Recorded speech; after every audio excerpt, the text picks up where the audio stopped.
एक बहन ने कल मेरे से एक सवाल कर दिया। बोले महाराज जी, भारत के लोग पूजा करते हैं, उपवास करते हैं, जप तप करते हैं, तीर्थ यात्रा करते हैं, फिर भी भारत में गरीबी है। अमेरिका, लंदन, जापान, पेरिस के लोग तीर्थ यात्रा नहीं करते, जप तप नहीं करते, पूजा नहीं करते, फिर भी वो लोग भारत से संपन्न हैं, अमीर हैं। ऐसा एक सवाल कल मेरे से एक बहन ने किया। भारत के लोग बड़े पूजा पाठ करने वाले हैं, धार्मिक हैं, लेकिन भारत के लोग धार्मिक हैं पर भारत में गरीबी है। अमेरिका, लंदन, जापान के लोग धार्मिक नहीं हैं पर वहां संपन्नता ज्यादा है। तो सवाल खड़ा हुआ कि फिर पूजा पाठ करने से फायदा क्या? तो अब मैं आपको बताता हूं, सुनो। मैंने उस बहन से जो कहा वही मैं आपसे कहता हूं। मैंने समझाया, बहन एक बात बताओ, चलो मैं एक बात समझाता हूं, समझो। आपके मोहल्ले में, आपकी सोसाइटी में, आपके पड़ोस में दो स्त्रियां रहती हैं। सवाल का उत्तर दे रहा हूं, ध्यान से सुनना, और उत्तर आपको ही देना है। आपके सोसाइटी, मोहल्ले, कॉलोनी में दो महिलाएं रहती हैं। एक महिला बिल्कुल गरीब है, उसका पति रिक्शा चलाता है, लेकिन वह पत्नी बड़ी पतिव्रता है। रिक्शे वाले की पत्नी बड़ी पतिव्रता है, पतिव्रता। और दूसरी स्त्री है, वो महलों में रहती है, पर आप सबको पता है कि वो तो वैश्या है। एक स्त्री है जो बहुत पैसे वाली है, पर वो वैश्या है, और दूसरी स्त्री है जो बहुत गरीब है, परंतु वो बड़ी पतिव्रता है, पवित्र है, गंगा की तरह। अब आप बताओ कि आप किस स्त्री का आदर करोगे? जो पैसे वाली वैश्या वो, या झोपड़ी में रहने वाली पतिव्रता नारी वो? उत्तर दो आप। किसका सम्मान करोगे? वैश्या का या उस चरित्रवान झोपड़ी में रहने वाली स्त्री का? हां, हम भारत के लोग हैं साहब, हम पैसे को बड़ा कभी कहते ही नहीं, हम तो सदा से चरित्र को ही बड़ा कहते आए हैं। होंगे पैसे वाले लंदन, अमेरिका, जापान के लोग, वो पैसे वाले होंगे अमेरिका, लंदन, जापान के लोग, पर भारत के लोग चरित्रवान हैं। चरित्र के सामने पैसे की कोई कीमत नहीं है तो बताओ, चरित्र बड़ा है कि पैसा? जोर से, जोर से। इसलिए भारत में धर्म है, अमेरिका, लंदन, जापान में धर्म नहीं है, इसलिए वहां चरित्र नहीं है। भारत में पूजा पाठ, जप तप धर्म है, इसलिए चरित्र है। और जिसका चरित्र होता है ना साहब, वही बड़ा होता है। बड़ा पैसे से तो रावण था। यदि पैसे वाला बड़ा तुम कहते हो तो फिर रावण की पूजा करो, पर रावण पैसे से बड़ा था, चरित्र से नहीं। और हमारा देश पैसे वाले की पूजा नहीं करता, चरित्र वाले की पूजा करता है। इसलिए भारत के लोगों के पास चरित्र है। हमारे भारत में आज भी स्त्रियां विधवा होती हैं। बोलो हां। अमेरिका, लंदन, जापान की स्त्रियां कभी विधवा नहीं होती। क्यों? क्योंकि वहां एक चला गया तो दूसरा जिंदाबाद, दूसरा गया तीसरा जिंदाबाद। 80 साल की बूढ़ी बूढ़ी स्त्रियां भी 80 साल का बूढ़ा बॉयफ्रेंड खोज करके ले आती हैं, बॉयफ्रेंड खोज के। सही कह रहे हैं, मजाक नहीं कर रहे हैं। भारत के आधार कार्ड में पिता का नाम होता है और मां का नाम होता है। ये बात सही है कि गलत है? हमारे यहां के सरकारी दस्तावेजों में माता पिता दोनों का नाम होता है। यह बात सही है या गलत है? अमेरिका, लंदन, जापान के सरकारी दस्तावेजों में केवल मां का नाम होता है, बाप का नाम नहीं, क्योंकि वहां के लोगों का बाप कन्फर्म ही नहीं है। सही बोल रहे हैं। हमारे यहां तो बाप कन्फर्म है, दादा परदादा सब कन्फर्म है। तो हमारे यहां चरित्र बड़ा है, हमारे यहां चरित्र है, पैसा नहीं है। चलो कोई बात नहीं, आ जाएगा। पैसा से क्या है?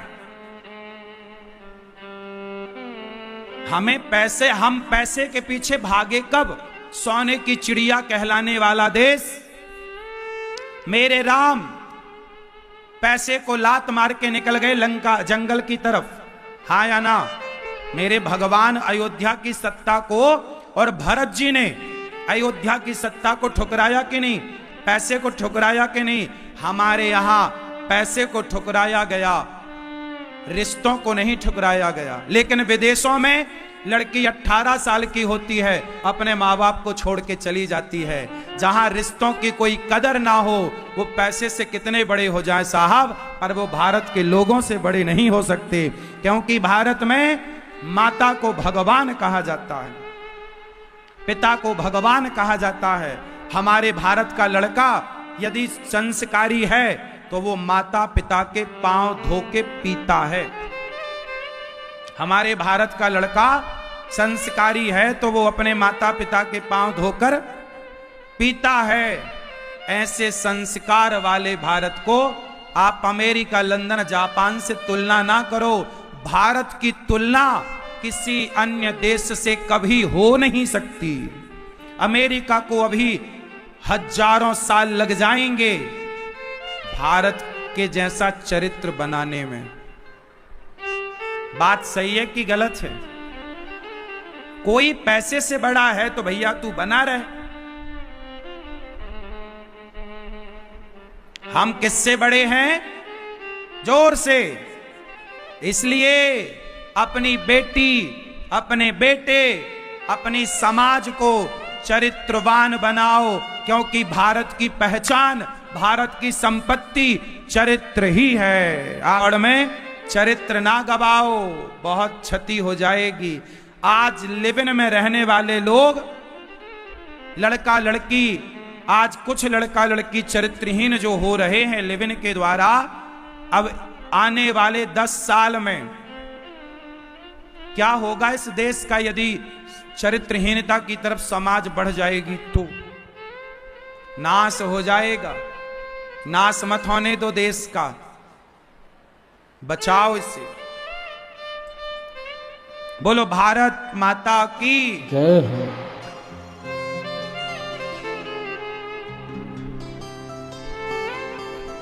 तो बताओ, भारत अच्छा है कि अमेरिका? भारत अच्छा है कि इंग्लैंड? भारत अच्छा है कि चाइना? भारत क्या अच्छा है? भारत में, हमारे भारत में पति मर जाए तो उसकी विधवा रहकर सारी जिंदगी गुजार देती हैं स्त्रियां, पर पराये पुरुष की तरफ कभी आंख उठाकर नहीं देखती। ऐसा चरित्र कहीं मिलेगा? पूरी दुनिया में घूम लो, भारत की महिलाओं के जैसा चरित्र, भारत के पुरुषों के जैसा चरित्र केवल भारत में है। माना कि आज भी भारत में बहुत सारे लोग चरित्रहीन हो रहे हैं, लेकिन फिर भी आज भारत में फिर भी चरित्रवान लोगों की कमी नहीं। ये बात सही है कि गलत है? पैसे से तुलना ना करो साहब, पैसा बड़ी बात नहीं है।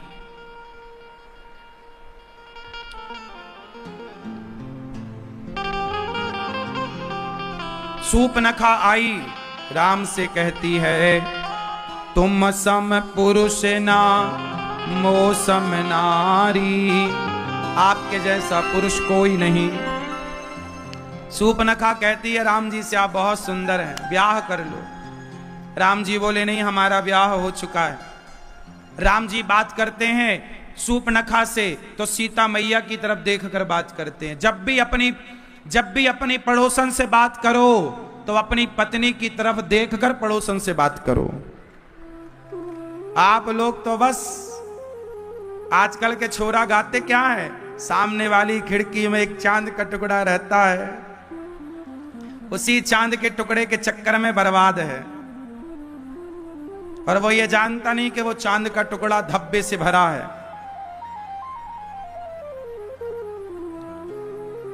आजकल लोग क्या कहते हैं, राम जी ने सूर्पनखा से बात की तो किसकी तरफ देखकर बात की? बोलो। माता सीता। एक चरित्रवान व्यक्ति ऐसे ही होता है, वो बात करेगा पराई औरत से तो देखेगा या तो नीचे चरणों की तरफ। जैसे लक्ष्मण जी ने कभी माता सीता को देखा नहीं, केवल चरणों को देखा। आप सब सुने होंगे ये बातें कि सीता मां के मुख को नहीं देखा लक्ष्मण जी ने। पराई औरत को देखने का विधान ही नहीं था हमारे यहां, देखने ही नहीं। सूर्पनखा से राम जी बात कर रहे हैं पर देख रहे हैं माता सीता की तरफ। जो पुरुष सदा अपनी पत्नी की तरफ देखता है, समाज में कहीं भी जाए पर दृष्टि अपनी पत्नी में रखे, वही पुरुष समाज में सुखी होता है। सही है? आप किसे देख के बात करते हैं? क्यों, शादी हो गई आपकी? हाँ। पत्नी को देखते हो कि पड़ोसन को? हाँ। पड़ोसन से बात करते हो तो किसे देखते हो? पड़ोसन को ही देखते हो ना, पूरा घूर घूर के ताकते रहते तुझको सांझ सवेरे, नहीं? हाँ?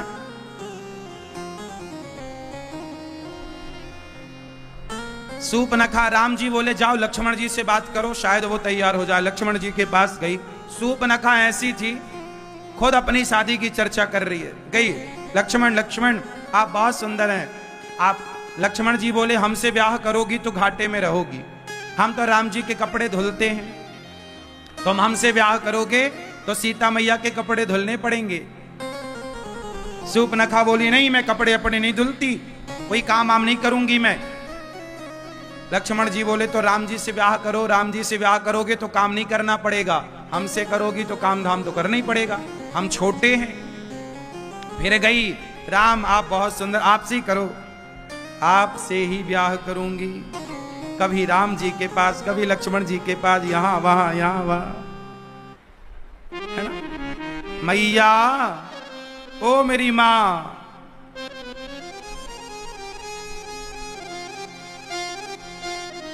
जा रही हो मेरी मां? गुस्सा हो गई क्या?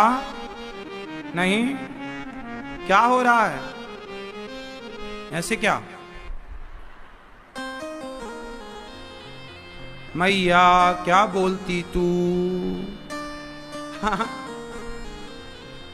जाते जाते टाटा तो कर लो, अब वृंदावन आना तुम। अब आज हम ये तो नहीं कह सकते कल आना, क्योंकि कल अब आज की कथा पूरी करके वृंदावन जाएंगे। तो आप कितने लोग वृंदावन आएंगे? आओगे ना? पक्का वादा कि कच्चा वादा? हाँ, जो वादा किया वो निभाना पड़ेगा। वृंदावन में आपको आना पड़ेगा।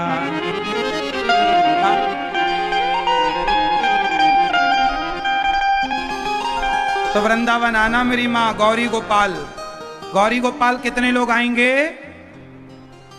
वादा पक्का?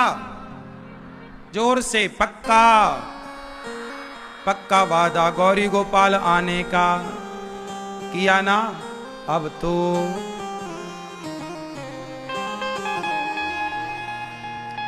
लक्ष्मण जी को गुस्सा आई। सूर्पनखा यहां वहां भाग रही, नाक कान काट दिए।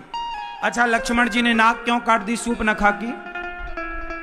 हाथ काट देते, पांव काट देते, नाक क्यों काटी? बोले हाथ पांव काटते तो इसे बताना पड़ता कि मैं वहां गई थी तो हाथ पांव कट गए।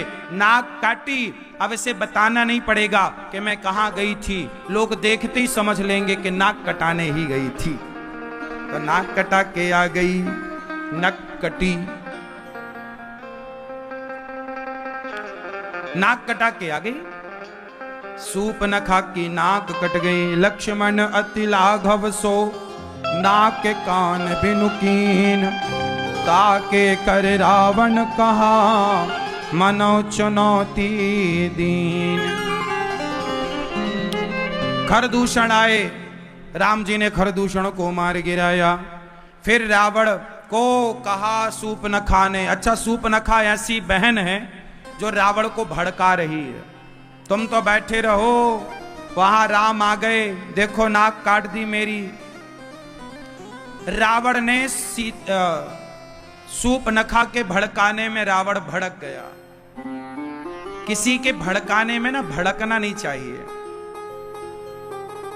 ऐसे नहीं भड़कना चाहिए। रावण जैसा पंडित, रावण जैसा ज्ञानी एक सूपनखा जैसी स्त्री के भड़काने से भड़क गया। इसलिए कहता हूं दूसरों के कहने से मत चलो, अपने बुद्धि और अपने विवेक का प्रयोग करो कि कहां क्या कहना है, कहां क्या करना है। भड़काने से भड़को मत, लोग तो कुछ भी कहेंगे, आप अपना विवेक ना गवाओ। रावण भड़क गया, मारीच मामा को सोने का मृग बनाया और भेज दिया सीता मां। अच्छा, उस समय सीता मां कौन थी? असली सीता मां को भगवान राम ने अग्नि में प्रवेश करा दिया, अब छाया सीता रह गई। राम जी ने कहा कि सीता कुछ लीला करनी है तो आप अग्नि में प्रवेश कर जाओ। सीता साक्षात लक्ष्मी है, पर भगवान का वास कहां होता है? आप लोग हवन करते हो ना, स्वाहा हवन करते हो। अग्नि किसका रूप है बताओ? अग्नि कौन है? बोलो। भगवान ही अग्नि में रहते हैं, भगवान का स्वरूप है अग्नि। भगवान कहां रहते हैं? अग्नि में। भगवान कहां रहते हैं? जल में। भगवान कहां रहते हैं? वायु में। ये पांचों तत्व जो हैं, पृथ्वी जल वायु अग्नि आकाश, ये भगवान ही तत्व के रूप में प्रकट हैं। तो भगवान ही अग्नि, इसलिए जब आप हवन करते हो तो अग्नि भगवान का मुख है, तब तो आप हवन करके खिलाते हो ना भगवान को। हवन का मतलब क्या होता है? कि आप भगवान को भोग लगा रहे हैं। अग्नि भगवान का मुख है। बोलो हां कि ना? हवन कुंड में खीर बना के डाली जाती है कि नहीं? तो खीर तो मुंह में ही डाली जाएगी ना। तो इस भाव से हवन किया जाता है कि प्रभु हमारे इस पदार्थ को स्वीकार कर रहे हैं। बात समझ में आई? तो अग्नि भगवान का स्वरूप है। तो जब अग्नि भगवान का स्वरूप है तो भगवान की पत्नी तो अग्नि में वास करेंगी, इसमें क्या है? तो माता सीता अग्नि में वास कर गई, अग्नि में प्रवेश कर गई। और वो शक्ति है, कोई सामान्य महिला तो है नहीं। माता सीता अग्नि में प्रवेश कर गई। उस समय एक दूसरी सीता आ गई, छाया सीता, जिनका नाम था वेदवती। क्या नाम था? जोर से। इनकी भी एक कथा है, जरा सी सुना दूं आपको। वेदवती हिमालय में एक सरोवर के ऊपर, सरोवर में अपने शरीर को बिल्कुल हल्का करके कमल के पुष्प पर बैठकर अपने शरीर को बिल्कुल हल्का करके कमल पर बैठी और तपस्या कर रही थी। माता वेदवती।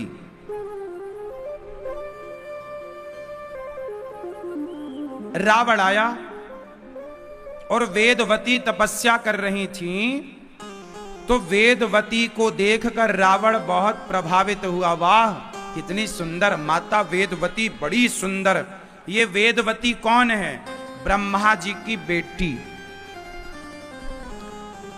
वेदवती बड़ी सुंदर। तो रावण ने वेदवती की तपस्या भंग करी और बाल पकड़ लिए। रावण को जो सुंदर स्त्री दिखती थी वो पकड़ के लंका ले जाता था। जब वेदवती के बाल पकड़े रावण ने तो उतने बालों को काट दिया माता वेदवती ने। तूने मेरे शरीर के जिस अंग को स्पर्श किया काट दिया। और क्रोध में आकर माता वेदवती ने श्राप दिया, रावण तूने मुझे स्पर्श किया है, यदि अब की बार तूने मुझे छुआ, अब की बार दूसरी बार यदि तूने मुझे टच किया तेरा सर्वनाश हो जाएगा। आज के बाद तूने किसी स्त्री को उसकी मर्जी के खिलाफ स्पर्श किया तेरा सर्वनाश होगा। और तूने मेरी तपस्या बिगाड़ दी, जा मैं श्राप देती हूं, तेरे सर्वनाश का कारण मैं बनूंगी। वो वेदवती तपस्या जो कर रही थी इसलिए कि वो राम से विवाह करना चाहती थी, राम को पति के रूप में चाहने के लिए घोर तपस्या। तो अब उन्हें राम की पत्नी होने का इस तरह से सौभाग्य मिला। वो वेदवती माता सीता बनकर आई और रावण ने जिन्हें चुराया, असली सीता तो अग्नि में, वेदवती उस समय सीता मां का अभिनय कर रही थी, तो रावण ने वेदवती नाम की सीता को चुराया। रावण को श्राप था कि दूसरी बार स्पर्श करेगा तो नाश होगा, बस ले गया। अच्छा, माता सीता को सोने का मृग अच्छा लगा, राम से कहा कि जरा सोने का मृग ले आओ। सोने का मृग भी नकली था और सीता माता भी इस समय नकली थी। तो नकली सीता नकली सोने के मृग में मोहित हो गई। राम जी गए, जय जय जय जय, कैसे हैं भैया, यहां आइए। हमारे भैया श्री मनोज तिवारी जी आए हैं, एक बार सुंदर तालियों के साथ इनका स्वागत करें।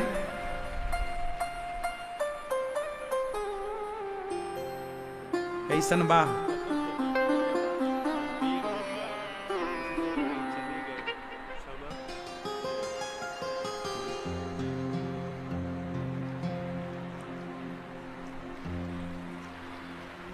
बैठिए। हाँ, सब ठीक है, बैठिए बैठिए, बैठो, बैठिए।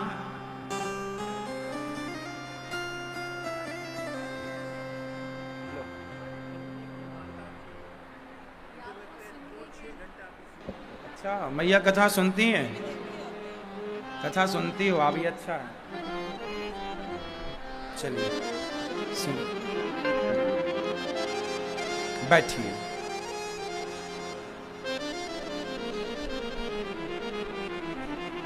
मैया बैठ जाओ मेरी मां,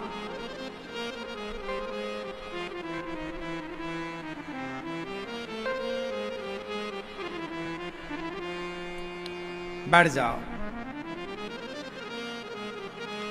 शांति से बैठ जाओ मेरी मां। मैया बैठ जाओ मेरी मां। रावण ने सीता मां, जब लक्ष्मण जी भी चले गए, मारीच के राम ने आवाज लगाई, मतलब मारीच ने राम के स्वर में आवाज लगाई, लक्ष्मण जी भी गए, रावण सीता मां को लेके चला। सीता मां को जब रावण जबरदस्ती रथ पर बिठाया तो सीता मां जब रोई और सीता मां ने जब पुकारा तो सीता मां की रक्षा किसने की? जोर से, मैया बैठो मेरी मां। किसने रक्षा की? जटायु। जटायु एक पक्षी है और पक्षी होकर के जटायु जी ने राम की पत्नी अर्थात माता सीता जब रावण ले गया तो जटायु दौड़ पड़े। रे रे दुष्ट ठाण किन होई, निर्भय चलसी न जान ही मोही। तो मुझे जानता नहीं, मैं सीता का पिता हूं। जटायु जी राम को अपना पुत्र मानते थे, सीता को अपनी पुत्री मानते थे। मेरी बेटी को लेकर जा रहा है। प्रहार किया पंखों का जटायु जी ने, रावण धड़ाम से गिर गया नीचे। लोगों ने कहा जटायु जी ले जाओ सीता मां को। बोले नहीं, चोरी से रावण ले आया है, मैं चोरी से लेकर नहीं जाऊंगा। रावण को होश आया, युद्ध हुआ और कृपाण निकालकर रावण ने माता जटायु जी के पंख काट दिए। जब जटायु के पंख कटे तो नीचे राम राम कहते भय जटायु आकर गिर पड़े। जटायु से किसी ने कहा जटायु क्या जरूरत थी राम से युद्ध करने, रावण से युद्ध करने की? रावण तो पराजित कर ही देगा, इतना बलवान है। जटायु जी ने कहा मैं गिर गया, मैं पराजित हो गया, मैं मर जाऊंगा, इसका भय नहीं है। खुशी इस बात की है कि प्राण रहते कम से कम मैंने माता सीता की रक्षा करने का प्रयास तो किया। उनसे तो अच्छा हूं जिन्होंने प्रयास भी नहीं किया। आप अच्छा कर पाए ना कर पाए, अच्छा करने का प्रयास तो करते। सीता मां की लाज बचा पाए ना बचा पाए, सीता मां को बचा पाए ना बचा पाए जटायु, ये मुद्दा नहीं है कि बचा पाए कि नहीं बचा पाए, बचाने का प्रयास तो किया। उसी तरह समाज में जितनी बुराइयां हैं उन बुराइयों को हम मिटा पाए ना मिटा पाए, पर मिटाने का प्रयास तो कम से कम करें। यदि ना मिटे तो कोई बात नहीं, भगवान पूछेंगे कि जब बुराइयां तुम्हारे सामने थीं तो तुमने क्या किया? तो हम कह सकते हैं कि प्रभु हमने प्रयास किया इन बुराइयों को समाप्त करने का। आज समाज में सबसे ज्यादा बुराई क्या है? समाज की सबसे ज्यादा बुराई क्या है बताओ? आज का समाज किस बुराई की ओर बढ़ रहा है वो मैं आपसे जानना चाहूंगा। बोलो बोलो मेरी मां, मैया, नहीं बोलोगी ना? सुनो, आज हमारा समाज किस बुराई की ओर जा रहा है? या तो भीष्म पितामह की तरह चुपचाप तमाशा देखते रहो, या तो आवाज लगाओ मेरी तरह। मैं आवाज लगाता हूं, हर बुराई को रोकने के लिए मेरी आवाज है। अब आप सुनो उस आवाज को, मानो उस आवाज को या मत मानो। क्या आवाज है मेरी, जरा सुनो। हमारे देश में गरीबी खत्म हो सकती है कि नहीं? उत्तर दो। कैसे? कोई प्लान है आपके पास? मेरे पास एक प्लान है। हमारे देश का युवा, मेरे तरह नौजवान दोस्त और मेरी बहनें, एक छोटा सा हम काम कर सकते हैं। देखो, जटायु ने प्रयास तो किया, सफल नहीं हो पाए, अलग प्रयास तो किया। आओ हम एक छोटा प्रयास करते हैं। जैसे रावण से जटायु लड़े, आओ हम गरीबी से लड़ते हैं। कैसे लड़ेंगे? लड़ने का तरीका बताता हूं। मेरे देश के नौजवान दोस्तों को खूब सारा पैसा कमाना चाहिए। क्या कमाना चाहिए? खूब पैसा कमाओ, खूब तरक्की करो। शराब, चरस, अफीम, गांजा, इस नशे से बचो। क्रिकेट देखने से बचो। 3 घंटे क्रिकेट देखकर, 3 घंटे मूवी देखकर, 3 घंटे सीरियल, फिर व्यर्थ की चीजें देखकर कुछ ना पाओगे। कुछ काम करो, अपने को सफल बनाओ। क्रिकेट देखकर समय क्यों गवाते हो? अपने लिए कुछ करके दिखाओ, पैसे कमाओ। और पैसे कमा कर क्या करो? दीन दुखियों की सेवा करो। दिल्ली में कितने लोग फुटपाथ पर सोते हैं।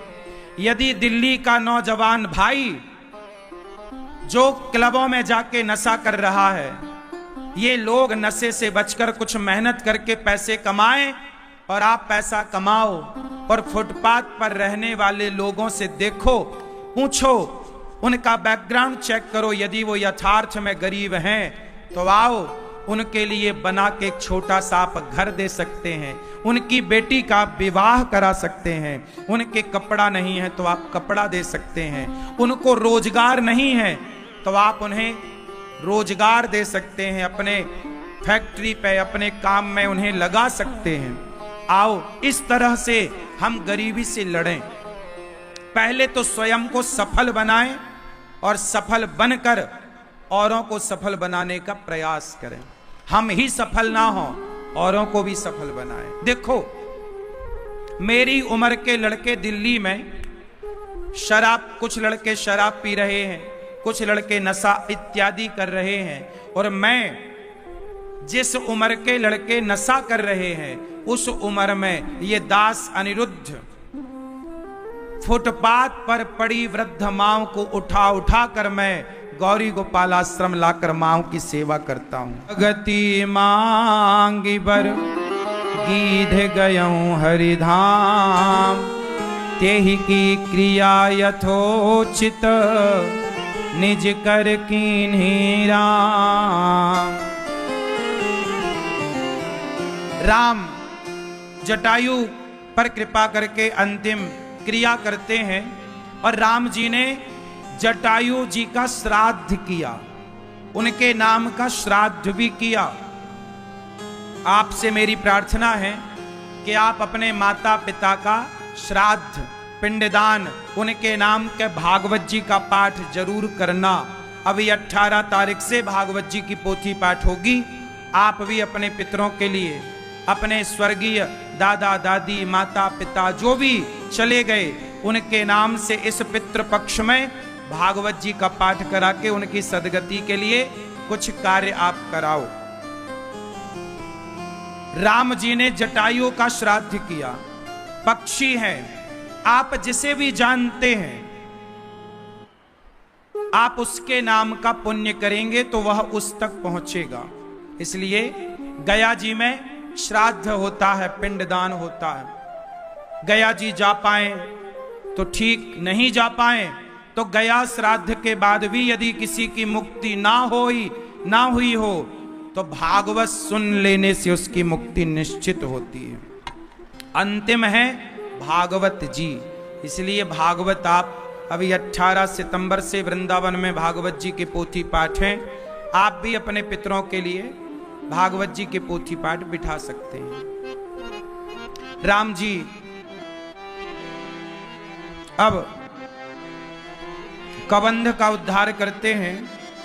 फिर माता सबरी निहारे रास्ता, आएंगे राम जी मेरा भी धन्य जीवन बनाएंगे राम जी। शबरी निहारे रास्ता, आएंगे राम जी।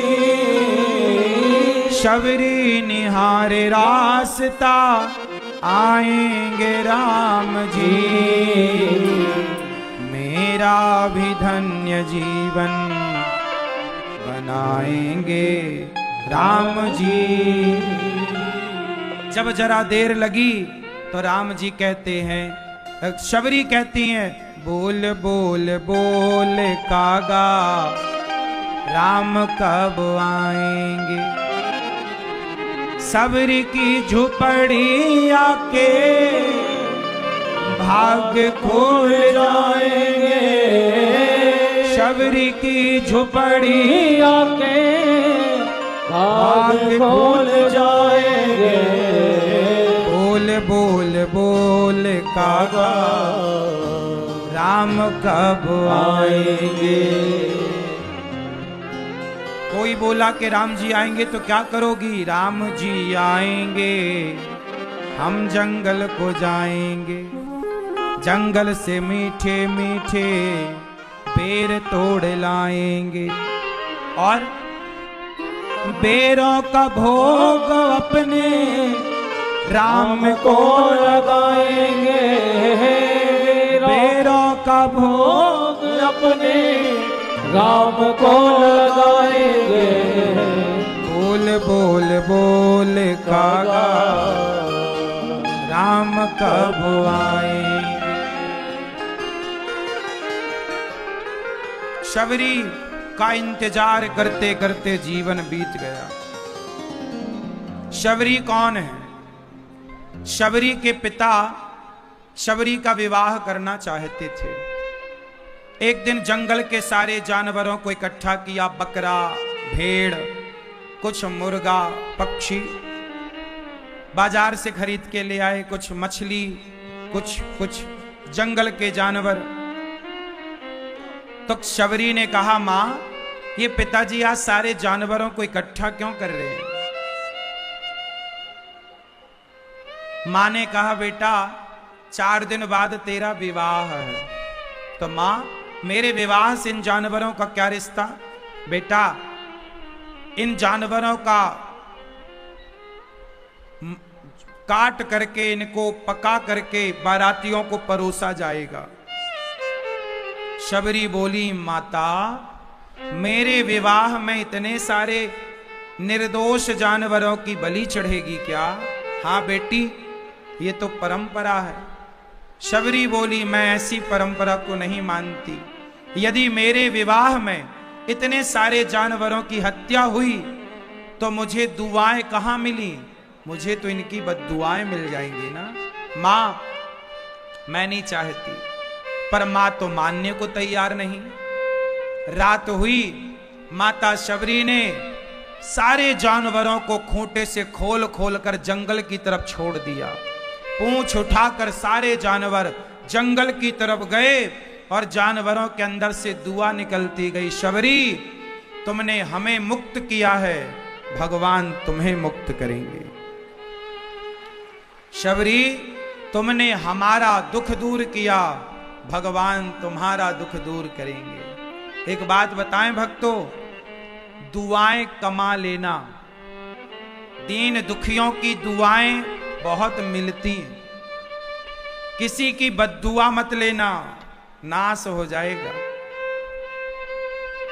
दुर्बल को न सताइए जाकी मोटी हाय। ये हाय मतलब बद्दुआ। छोटे बच्चे को हाय चंद्रमा पहनाते हैं ना, कि किसी की बद्दुआएं ना लग जाए, नजर ना लग जाए।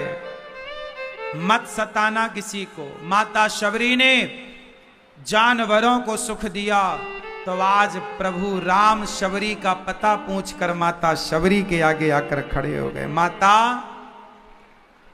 कैसी हो मां? शबरी झाड़ू लगा रही है, रास्ता राम का साफ कर रही। आज राम आ गए। कौन हो प्रभु?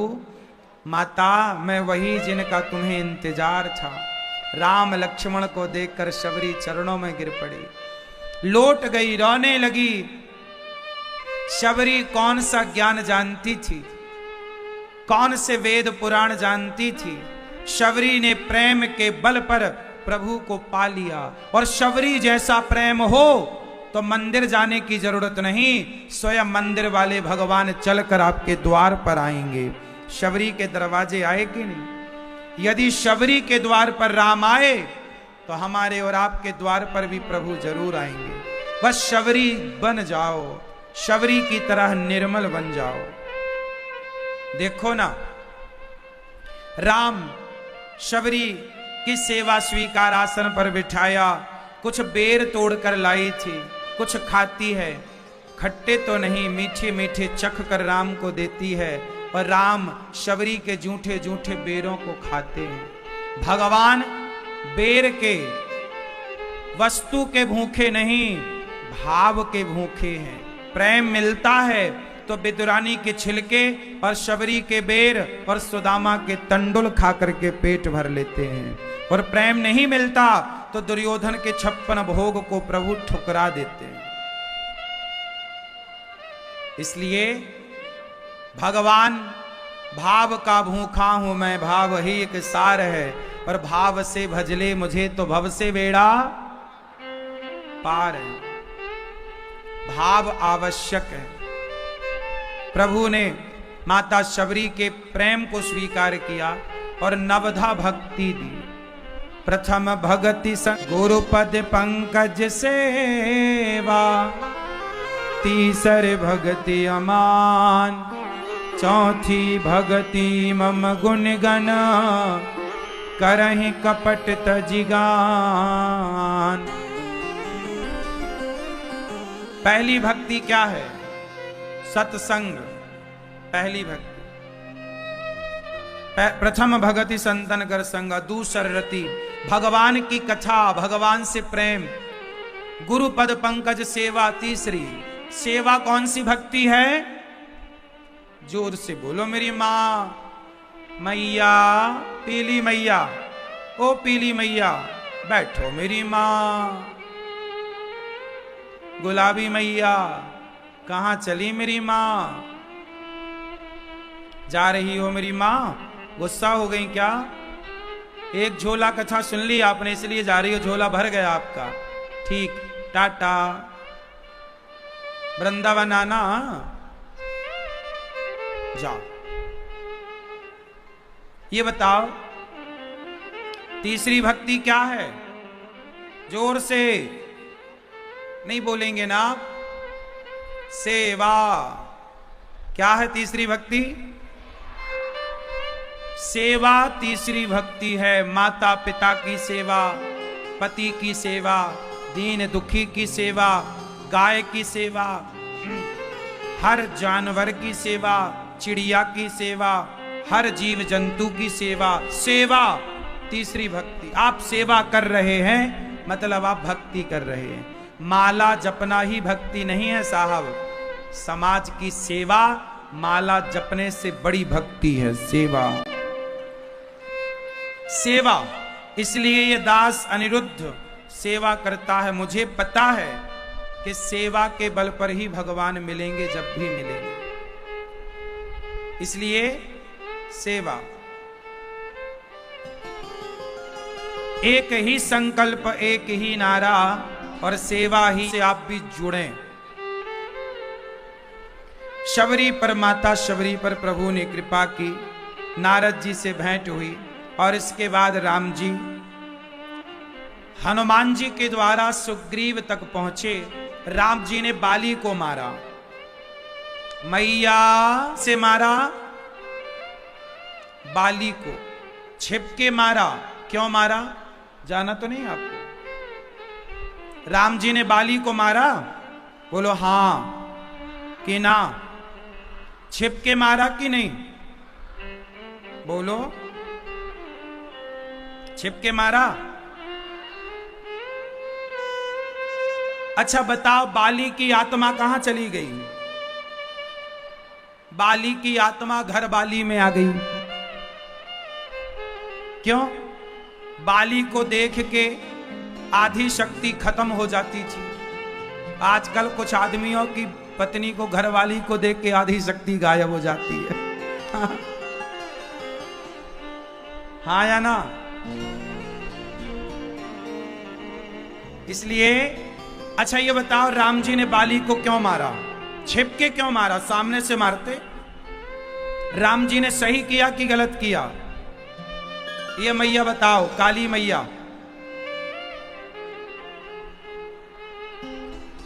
पीली मैया बताओ। ओ पीली मैया, राम जी ने बाली को छिपके क्यों मारा, सामने से क्यों नहीं? बताओ मेरी मां, क्यों? राम जी ने बाली को छिपके इसलिए मारा क्योंकि सामने से मारते तो हो सकता है बाली राम जी की शरण में आ जाता, और यदि बाली राम जी की शरण में आ जाता तो राम जी बाली को नहीं मारते, क्योंकि शरण में आए हुए को राम जी कभी नहीं मारते। अच्छा, यदि राम जी बाली को ना मारते, वो शरण में आ जाता तो ना मारते, और ना मारते तो एक गड़बड़ हो जाती। क्या? राम जी सुग्रीव को वचन दे चुके थे कि सुन सुग्रीव मारी हूं बाल ही एक ही बाण, ब्रह्म रुद्र शरणागत गए न उवरि ही प्राण। मैं एक बाण से बाली को मारूंगा, ऐसा वचन राम जी सुग्रीव को दे चुके थे। यदि राम जी बाली को ना मारते तो सुग्रीव क्या कहता? अच्छा, आपने बाली से दोस्ती कर ली, और वो कहता कि आपने मित्र को धोखा दे दिया। फिर राम जी पर आरोप क्या लगता? मित्र को धोखा देने का आरोप लग जाता। अभी राम जी पर आरोप लगा है कि आपने पीछे से क्यों मारा, छिप के क्यों मारा, और फिर आरोप क्या लगता? कि आपने मित्र को धोखा दे दिया। तो अब बताओ कौन सा आरोप सही है और कौन सा गलत? अरे लोग यही तो कहेंगे कि राम ने छिप के क्यों मारा, लेकिन इससे भी दर्दनाक ये आरोप लग जाता कि आपने तो मित्र को धोखा दे दिया, बाली से दोस्ती कर ली, सुग्रीव को वचन दिया था मारूंगा, मारे तो नहीं। हाँ, राम कहते हैं मुझ पर उंगलियां उठें तो उठती रहें, मेरी मित्रता पर कभी उंगलियां ना उठें। इसलिए राम जी ने आरोप तो दोनों तरफ से लगने थे। तो राम जी को लगा कि लोग यही कहेंगे कि पीछे से क्यों मारा, यही ठीक है। चलो, राम जी ने छिप के क्यों मारा? सुनो, बाली जैसों को तो बस मार दो, आगे से मारो या पीछे से मारो, मार दो। आतंकवादी को ये थोड़ी होता है कि नहीं जी छाती पर गोली लगे। अरे जहां लगे बस गोली लगे, सिर पे लगे, पांव पे लगे, ऊपर लगे, नीचे लगे, बस लगे। क्यों? आतंकवादी को बस मारने से मतलब है। तो बाली सुग्रीव की पत्नी रखे पड़ा था। राम जी ने कहा, बाली ने कहा कि मुझे क्यों मारा? कारण कवन नाथ मोहि मारा, मैं बैरी सुग्रीव प्यारा। राम जी ने कहा कि मैंने आपको इसलिए मारा क्योंकि आपने अपने भाई की पत्नी को रखा। बाली बोला मैं तो बंदर हूं, बंदर किसी की पत्नी रखे क्या फर्क पड़ता है। राम जी बोले कोई बंदर रावण को अपनी काख में नहीं दबा सकता था। क्या कोई बंदर रावण को काख में दबा सकता था? अरे बाली केवल बंदर नहीं, इंद्र का बच्चा है। बाली का पिता कौन? इंद्र। देवताओं की संतान है, ये बंदर के रूप में है, ये कोई सामान्य हुदकता हुआ बंदर नहीं है। क्या कोई बंदर रावण को दबा सकता था? क्या बंदर कहीं का राजा होता है? ये तो किष्किंधा का राजा था। आज तक सुना आपने कि बंदर कहीं का राजा बन गया? बंदर तो अपने लिए घर भी नहीं बनाता, पर किष्किंधा के राजा तो बाली थे। इसका मतलब ये कोई सामान्य बंदर नहीं, ये देव पुरुष है, और देव पुरुष होकर ये गलत कर रहा है। तो सुन, अनुज बधू भगनी सुतनारी, सुन सट कन्या सम ऐचारी, इन्हीं को दृष्टि विलोकय जोई, ताही बधे कछु पाप न होई। तुमने एक स्त्री को उसकी मर्जी के बिना अपने साथ रखा, इतना पर्याप्त है तुम्हारी मृत्यु के लिए। तुम जैसे अपराधियों को मार देना ही धर्म है। कर्ण को क्यों मारा? कर्ण का पहिया नीचे धस गया। अर्जुन से कहा कृष्ण ने मार दो। अर्जुन बोले ये गलत है। भगवान कृष्ण बोले जब ये भरी सभा में द्रौपदी के कपड़े उतरवाने में सहयोग कर रहा था, तब क्या वो सही था? कह रहा था कि द्रौपदी तेरे 5 पति हैं, छठा मुझे बना ले। क्या वो सही था? जब इसने सही नहीं किया तो गलत को, गलत व्यक्ति को गलत तरीके से ही मारना चाहिए। अधर्मी को अधर्म से मार देना ही धर्म है। मार दिया राम जी ने बाली को। सुग्रीव को राजा बनाया, अंगद को युवराज बनाया। अच्छा, मरने के पहले बाली ने एक काम बढ़िया किया, अपने बेटे को राम के हाथों में सौंप दिया। आप लोग भी एक काम करो, मरने के पहले बेटा बेटी को आप प्रॉपर्टी तो बहुत देते हो, धन संपदा बहुत देते हो, आप अपने बच्चों को थोड़ी भक्ति भी दे दो, संस्कार भी दे दो कि बेटा मेरी प्रॉपर्टी तू रख लेना, पर मैं हर साल हर महीना वृंदावन जाता था, मेरे दरवाजे से कोई संत भूखा नहीं जाता था बेटा, अब मैं ये सेवा तुम्हें सौंपता हूं। संपत्ति तो सौंप दी बच्चों को, लेकिन आपने जो सेवा की है वो सेवा के संस्कार बच्चों को देकर जाओ कि बेटा मेरे मरने के बाद तू ये नियम का पालन करना कि अपने से द्वार से कभी कोई भूखा ना जाए। ये संस्कार भी तो एक बाप बेटे को दे। मैं माला जपता था बेटा, ये माला तू रख ले, अब तू ये माला जपा कर मेरे बाद। संपत्ति रख ली तो माला क्यों नहीं रखता।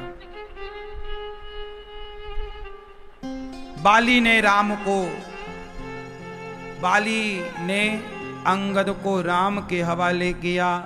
राम जी ने बाली पर कृपा की। बाली ने कहा हमें अपनी भक्ति दो, भगवान ने दिया। इसके बाद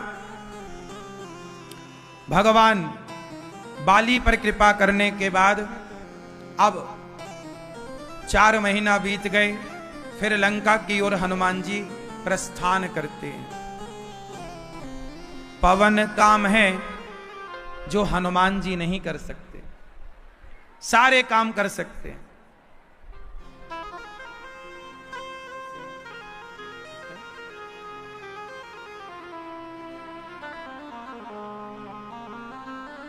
हनुमान जी लंका गए और लंका जाकर माता सीता का पता लगाते हैं। माता सीता रो रही हैं।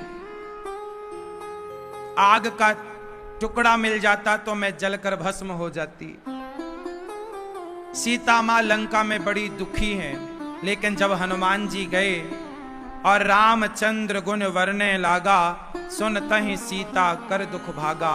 जब राम जी लंका गए, हनुमान जी लंका गए, तो सीता मां ने जब हनुमान जी को देखा कि राम का सेवक आया, दूत आया, सीता मां बड़ी प्रसन्न हो गई।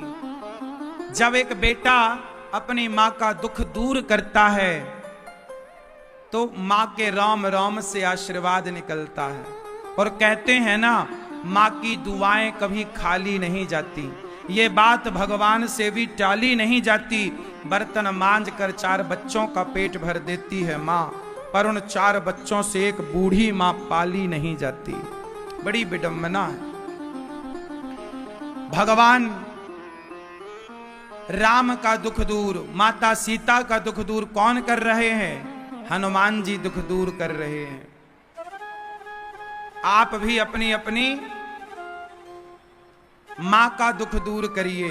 और आप सभी लोग मेरे से एक पक्का वादा करिए कि आप कभी अपनी मां को, अपनी सासू मां को, अपनी जन्म देने वाली मां को घर से कभी वृद्धाश्रम की ओर नहीं भेजेंगे।